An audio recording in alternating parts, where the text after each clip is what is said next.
మొత్తానికి మొత్తము మనమే చేయగలిగిన ఉంటే తెలంగాణ ఎందుకు అడగాల్సి వస్తుండే అధ్యక్ష? ఆంధ్ర వాళ్ళు ముఖ్యమంత్రులు ఉన్నారు కాబట్టి తెలంగాణకు అన్యాయం చేస్తున్నారు కాబట్టి తెలంగాణ రాష్ట్రం కావాలి. ఇట్లా ఉంటే ఇంకా దశాబ్దాల కొద్ది వాయిదాలు పడుతుంది. వాళ్ళు ప్రాజెక్టులు ప్రారంభించిన చిత్తశుద్ధి వాళ్ళ లోపల లోపించిందనే కదా తెలంగాణ రాష్ట్రం తెచ్చుకున్నది. అందుకోసమే కదా ఈరోజు తెలంగాణ రాష్ట్రం వచ్చిన తర్వాత మీరేం చేసిండ్రు? ఏనుగులను తినేటోడు పోయిందంటే పీన్గలు తినేటోడు వచ్చిండని వాళ్ళు పోయారు, వాళ్ళతో పాటు పీన్గలను తినేటోళ్ళు వచ్చారు అధ్యక్ష. నేను హరీష్ రావు గారికి ఇంకా స్పష్టంగా చెప్పదలుచుకున్న అధ్యక్ష, ఇంకా కూడా వారు మొండి వాదన మంకుపట్టు వదులుతలేరు అధ్యక్ష. ఇదే కమిషన్లో క్లియర్గా పేజీ నెంబర్ 62, 63లో వారు చదువుకో, పేజీ నెంబర్ 34లో ఏం చెప్పిండ్రు అధ్యక్ష? నేను వారికి చదివి వినిపించదలుచుకున్నా. The reason that there is no availability of water at Tummidihette, the construction of barrage is shifted from Tummidihette to Medigadda does not appear to be sincere and honest. Ade line lo, it has to be held that the government of Telangana has not exercised due diligence and propriety in deciding to shift the location of barrage from Tummidihette to Medigadda. Idi page number 34, page number 62, 63 la.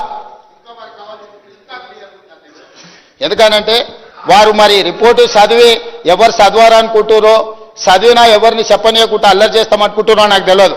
Page number 64లో క్లియర్గా 63, 64లో 63లో అధ్యక్ష, it is abundantly clear that the government has not considered the report of experts committee consisted under GORT number 28 dated 21/1/2015.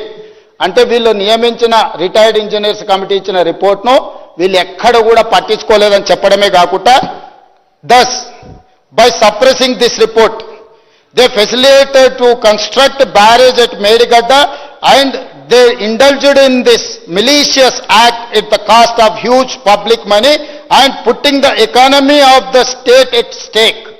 అంటే దురుద్దేశపూర్వకంగా రాష్ట్ర ప్రభుత్వం యొక్క ఖజానాను వీళ్ళు కొల్లగొట్టిందని చెప్పిండు. అదే కాకుండా ఏమన్నాడు అధ్యక్ష?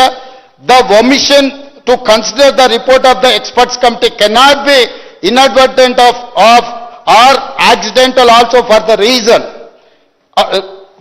of the PowerPoint presentation made by the then Chief Minister on 31/3/2016 to the Assembly on the irrigation project of the state. వీరి గురించి 65వ పేజీలో ఒక మాట చెప్పిండు అధ్యక్ష, చాలా మంచి మాట చెప్పిండు. తెలంగాణలో సామెత ఉంది, సౌ బక్నా ఎక్ లిఖ్నా అని. ఏం చెప్పిండు అధ్యక్ష? శ్రీ T.